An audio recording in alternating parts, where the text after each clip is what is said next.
Remue ménage.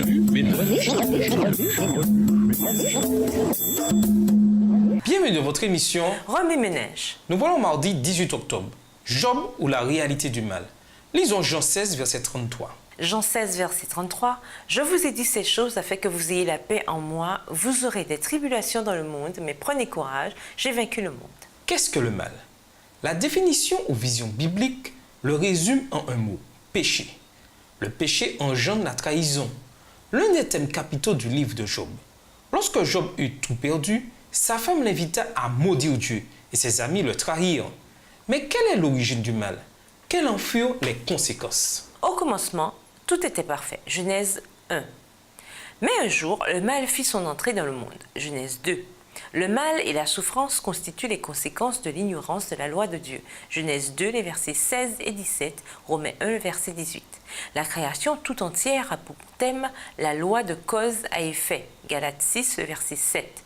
Si on brise les lois du pays, on en subit les conséquences, la prison par exemple. Si on brise les lois de la santé, on tombe malade, voir Ésaïe 65. Le chapitre 1 du livre de Job rapporte un entretien entre Dieu et Satan. Satan demanda à Dieu la permission de tester Job et elle lui fut accordée. Cet épisode nous révèle que Dieu nous met à l'épreuve sans notre consentement. Il permet au mal et à la souffrance d'entrer dans notre vie. En général, les épreuves résultent des mauvaises actions. Mais dans le cas de Job, ainsi que dans celui d'autres héros de la foi, les difficultés constituent un test de foi plutôt que la conséquence du mal. Le dilemme de la vertu et du vice constitue l'un des principaux thèmes des œuvres de Shakespeare. Dans la Bible, Job se retrouve dans une situation où il doit choisir entre les deux.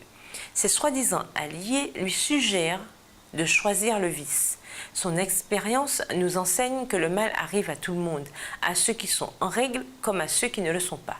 La différence, c'est la façon dont on finit la course et non celle dont on la commence. Dans toutes nos épreuves, Dieu prend soin de nous. Par exemple, lorsque Josué fut dans la détresse, l'ange de l'Éternel lui apparut.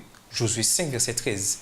Lorsque nous sommes malmenés par les turbulences de la vie, bien souvent, nous nous irritons. Vertu ou vice? Nous sommes tellement bouleversés que même nos prières semblent inutiles. Tout ce que nous voulons, c'est que Dieu nous apparaisse comme il le fit pour Josué. Nous voulons lui parler face à face. Mais dans le chaos de la vie, le Saint-Esprit ne nous abandonne pas.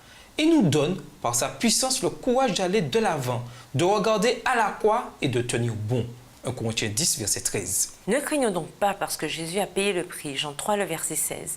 Tout est bien qui finit bien. Apocalypse 21, les versets 4 et 5. Remue ménage, lorsque Dieu permet que nous souffrions, pourquoi devons-nous continuer quand même à prier? Comment faire la différence entre un test, tentation et les conséquences du péché?